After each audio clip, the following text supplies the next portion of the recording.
Coming up tonight on CTV, we'll announce the winners of the ASCSU election. Then we'll take a look at a local youth mentoring program. And later, Katie Spencer will take us on a tour of Prague. All that and more next on CTV News. Good evening and welcome to CTV News on this Wednesday, April 10th. I'm Mackenzie O'Keefe. And I'm Wayne Stafford. Today was the final day students could vote in the ASCSU elections, and the results were announced just moments ago. We have the results and the winners here in the studio coming up next. On to the turnout of students who voted in the ASCSU election. Polls closed at 4 p.m. on RamWeb with a total of 20.09% of the student population voting for their new ASCSU president and vice president. This was almost exactly where we were last year at a final of 19%. Current ASCSU administration stressed the importance of voting. A lot of times students don't realize the impact the president and vice president do have on this organization as well as their senators. So in years past, senators have passed bills like the concealed carry. We've dealt with issues on textbooks. We've dealt issues with tuition. We've dealt with issues spanning like crazy that affects CSU students. And those are your representatives that you're voting for. With 64.3% of the votes, Nigel Daniels has been elected as the new student body president, and Andrew Olson has been elected as his vice president. In office, they hope to improve the community, student services, and university enhancement. We have Nigel and Andrew here live in the studio with Wayne Stafford to hear a little bit more about what they hope to do for CSU. Wayne? Thanks, Mackenzie. I'm joined here by newly elected ASCSU President Nigel Daniels and Vice President Andrew Olson. Thanks for joining us, guys. How's it going? Thank you, man. Yeah, awesome. It's great to have you guys. So you just won. And how are you feeling? You know, man, honestly, it's a moment of joy. It's a moment of excitement. It really sends a message across campus that the students are active, they're involved, and they want to see a change in their student body government, and hopefully we can be able to fulfill that change.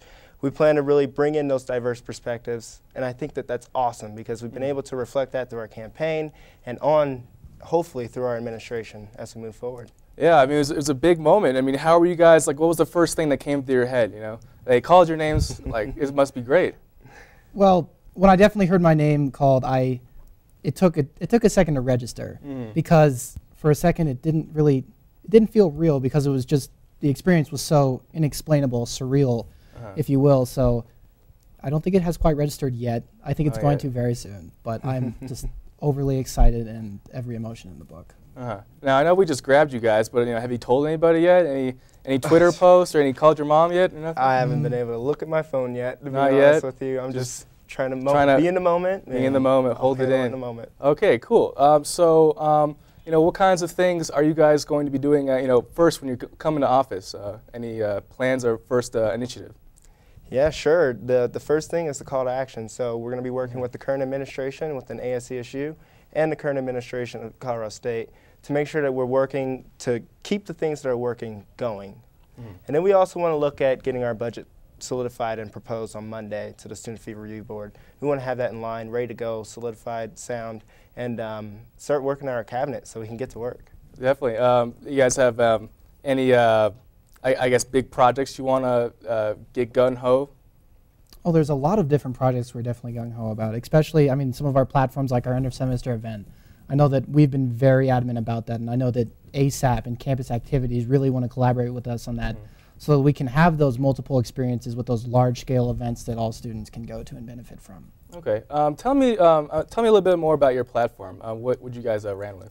Sure. You know, we really wanted to focus on new services for students. We wanted to do something that would redefine the way that the students viewed ASCSU as an organization. And so all of these things that we've come up with, we had to sit down and really consider how this was going to benefit the students, if it was going to benefit the students, and then how we can get it done. So get it done correctly. Moving forward with that, they all are surrounded around unifying the campus. We're trying to bridge that gap between the students and the student body government. We want both sides to be seeing the resources that both the student body government and students have to offer for each other. Okay, like any good media organization, we try to keep our elected officials accountable. So what do you guys think in regards to that will be the biggest challenges for your administration? There's definitely going to be a lot of challenges, especially with, the move into the MAC gym, and we're going to be, not centrally located on campus, but I mean, with every challenge, there's an challenge. opportunity. Yeah. You guys, so I mean, with that, you know, in the MAC gym, how's that going to change things? Well, you know, mainly this is an opportunity more than a challenge, and I think if we look at the renovation process as a whole, and we really focus in on what we can do when all of the offices that serve students directly are in one central location, it's mind-blowing. And so we really are excited about having that opportunity come through and have it be promoted for students so they could see that when we move back into the Laurie Student Center, we're moving back with a renovated student body as well. Okay, well, thank you so much. Nigel, Andrew, thank you so much for joining us. Thank you for having us. Thank you. Oh, yeah, thanks, guys. All right, well, that was great. Back to you, Mackenzie, at the desk. Thanks, Wayne. Coming up next, Ashley Wallinger is here with your weekly weather update, and she'll tell us if those freezing temperatures are finally done for the season. Plus a look at the Partners Mentoring Youth Program in Fort Collins and how it's impacting local teens in need.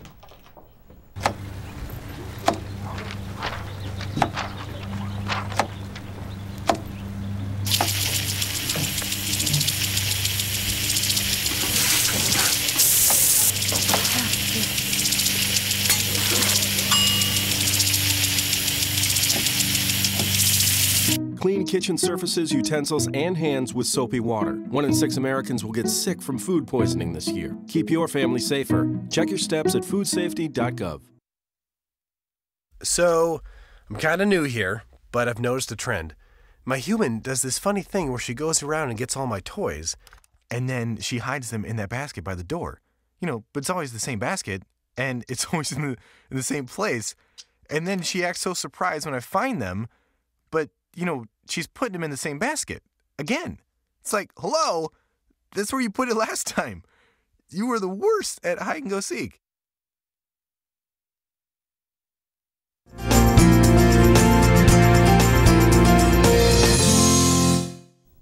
Welcome back from the break. After a snowy and very cold day yesterday, we're starting to warm up back to average conditions for April. We saw wind gusts and snow showers on and off throughout the day yesterday, but with the sun and slightly warmer weather today, most of the snow we got has melted off. Today we still saw highs well below average across much of Colorado. It was 46 here in Fort Collins, 46 in Denver, and in the upper 40s across mountain areas. The cold air will linger through tonight and into tomorrow morning. Outside the CTV studio right now, it's a chilly 29 degrees, but luckily a warm-up is in store for this weekend. There's a slight chance of rain showers tomorrow afternoon, and it will still be below average in the mid-40s. Friday, we get up into the 50s, and it stays dry through the rest of the weekend. Saturday, we may get up into the 60s by the afternoon. Monday, it cools back into the upper 40s to low 50s, and a chance for rain and snow showers returns on Tuesday. Enjoy the sunshine and warmer weather this weekend. For CTV Weather, I'm Ashley Wallinger. Back to you, Mackenzie. Some of you may have noticed the rundown and abandoned houses on Plum between Shields and City Park Avenue. The city of Fort Collins has a plan for this area. The houses were recently torn down to make for a newly proposed student housing development. This student housing, called the District of West Campus, will have 193 units housing 674 beds. It will be divided within 3 buildings between City Park Avenue and Astor Street on Plum. I just think it's going to already make this really congested area a little bit worse, and I kind of have to sleep right next to it because my house is right there, so it's really noisy. It's a good thing that they were demolished, because I know that I think that they devalued the neighborhood a little bit, and I know that I feel safer living around them. Fort Collins is hoping to develop this old rundown neighborhood into a beneficial area for students to thrive. It's been said that it's easier to build strong children than to prepare broken men. And their volunteers at Partners Mentoring Youth Program do just that, help kids reach their full potential. The volunteers can turn a child's life around for the better, and Partners is always looking for more volunteers. The Partners Mentoring Youth Program helps kids find what they're missing in their life. I was very interested in it because I never had somebody who had my back about different things and made me learn about different things. So I was pretty curious on what was going to be going on. Which was more than he expected, as Mark has grown and developed over the past 4 years he's been with his partner. It's been a blast. Both Mark and I, we're so grateful for the chance that we've had with them. Partners is always looking for volunteers to be a mentor. It's really, really rewarding, not only for the kids, but for the adults as well who are in the partnerships. You get a chance to do kids stuff like you wouldn't necessarily go out and do by yourself, and you get to impact a kid's life and see it in all the little things when you hang out with them. And Mark couldn't be more satisfied with the amount of support received and memories built. It's just really worth it, and I would very consider it because it changed my life, and why not anybody else's? Partners got my back. Partners mentoring youth, enriching and being the difference in a child's life. For more information on how you can sign up or volunteer, visit their website at partnersmentoringyouth.org. And in the national headlines tonight, a gunman took 4 firefighters hostage when they responded to a routine medical call at a home near Atlanta, Georgia on Wednesday afternoon. 5 were initially seized, but the gunman allowed 1 to leave in order to move the fire truck. Police are still on the scene, and they are unsure of the gunman's motive at this time. In other news, the United States Postal Service has delayed the decision to stop delivering mail on Saturdays.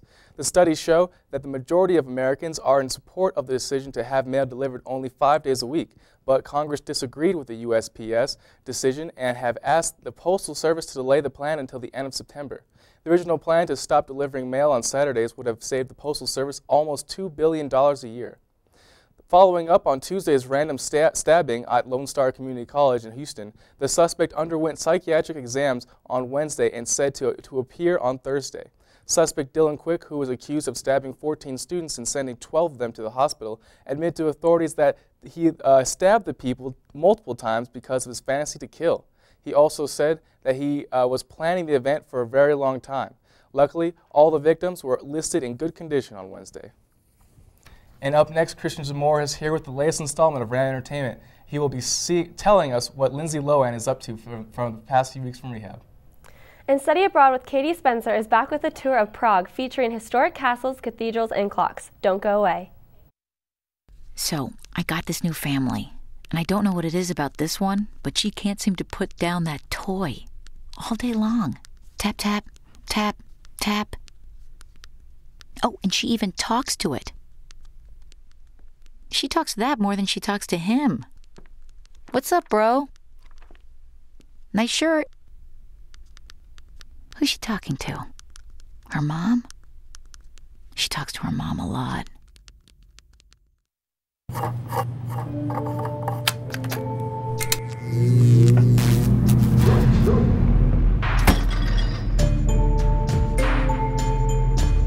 Traditional light bulbs actually generate 9 times more heat than light. Switch to Energy Star light bulbs, and you'll realize just how much cash you are really burning through. Saving energy saves you money. Learn more at EnergySavers.gov. Welcome back, fellow Rams, Republican Wiener, and all you other CTV viewers out there for another Ram Entertainment. Your only entertainment news source here at CSU to inform you on Kim Kardashian's pregnancy cravings. Here are tonight's top stories. If you caught CBS's Late Show last night with David Letterman, those drops of vodka flowing down Lindsay Lohan's face were in fact tears. Lohan may have been there to promote her latest Oscar-worthy performance in Scary Movie 5, but Letterman was more interested in what she's actually famous for, being a hot mess express. Letterman was fully loaded with the tough questions to ask the Herbie star. Legal woes, addiction, and her future 90-day stint in rehab were some of the surprisingly tough topics that eventually led Lohan to tears. We haven't seen Lohan this caught off guard by questions since, "Is your muffin buttered?" I have to admit, it was a little uncomfortable to watch, mainly because she's not the prettiest of criers, folks. After Lohan revealed during the interview that she's taking her future stint in rehab seriously, TMZ reported she celebrated with a night at One Oak nightclub. The limit does exist when you're addict, Lindsay. You can catch Lindsay in Scary Movie 5 when it hits theaters April 12th, followed by her stint in rehab May 2nd. Head over to the CTV website to watch the full Letterman interview. Well, Halle Berry broke her silence about her rumored pregnancy with fiancé Oliver Martinez. E-News broke the story last week that the 46-year-old Oscar winner was 12 weeks along with a little baby boy. Preggy Berry told CNN she feels fantastic about the pregnancy, but that has also been the biggest surprise of her life. I don't know, Halle. I think the biggest surprise of your life was signing on to do movie 43. That was just awful. This will be Halle's second child and first son, but the last time she was pregnant, it was 5 years ago. She was a lot younger. When this child graduates high school, she'll be well into her 60s, taking advantage of those senior citizen discounts. This doesn't mean anything for Hallie, however, as she has previously shown no signs of physically aging. Well, congrats on that, baby. Well, that's all the time we have for today. Until Lindsay Lohan's voice sounds even more like Al Pacino's, I'm Christian Zamora for Ram Entertainment. Hope you enjoyed the ramen. Thanks, Christian. Study Abroad with Katie Spencer is back with a tour of Prague in the Czech Republic. Here's a look at her favorite castles and clocks she discovered along the way. Royalty, history, and science all found in one city, the city of Prague. The Prague Castle was the home to royalty. It also included a large cathedral and a small town, including a seamstress, a goldsmith, and a tavern. The history of the castle dates back to the 9th century. The castle was used as a meeting place for the highest members of society, including emperors and kings. Within the castle walls, there is also a living place for non-royalty with many amenities. And to cap off the extraordinary on the right note is the St. Vitus Cathedral. The cathedral is the biggest and one of the most important in the country. Like many other cathedrals in Europe, this one is built under the Gothic style with extravagant features. Moving up the hill is the Strahov Monastery. Right here in the hills of Prague, there's a monk monastery where they brew their own beer. Cheers. Going back into town, you can take the Charles Bridge. The bridge is decorated by 30 Baroque-style statues, some of which are for luck. And back in town is the astronomical clock. Built around 1490, the Prague Clock Tower stands in the middle of Old Town Square. The clock tower has gone under many reconstructions, including its damage during the middle of World War II. If you walk up to the top, the clock tower hosts amazing views of the city. The clock is the center of Old Town Square and keeps the heart of Prague beating. What wonderful Reporting for Prague, Czech Republic, Katie Spencer, CTV News. Be sure to catch next week's installment of Study Abroad with Katie Spencer to see her adventures through Dublin, Ireland. Coming up next, CTV sports reporter Ryan Hillman is here with a preview of the Rams football preseason. And he has a look at which former CSU Ram is competing to win the Masters. You won't want to miss it. RBIs and 36 homers. Swings at the first pitch and fouls it deep back into the stand. Chill raw and prepared foods promptly. 1 in 6 Americans will get sick from food poisoning this year. Check your steps at foodsafety.gov.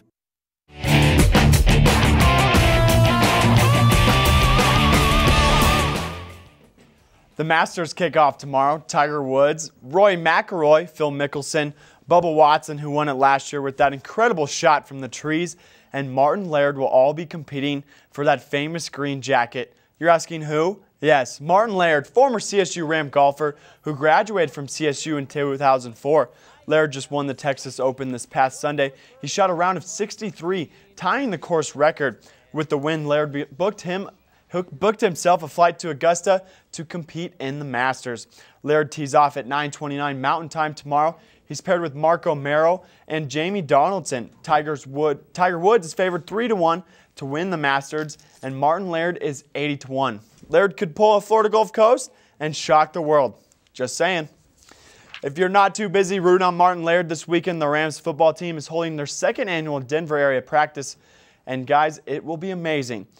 Check the CSU Rams to check out that. Baseball season is here, and everyone loves to throw out the first pitch. Celebrities are asked to do it. Little kids, really whoever wants to do it can do it. Christian Zamora showed this today from a couple years ago. Mariah Carey threw out the first pitch for a team in Tokyo and did this. And then this past weekend, Michigan Wolverine quarterback did this. You guys, absolutely disgusting. And he's a quarterback in the NFL. So gross. Oh, God. I'm sorry Terrible. to hear that. But thanks for joining us, Ryan. Unfortunately, that's all the time we have for you tonight. For more news updates, have a great night.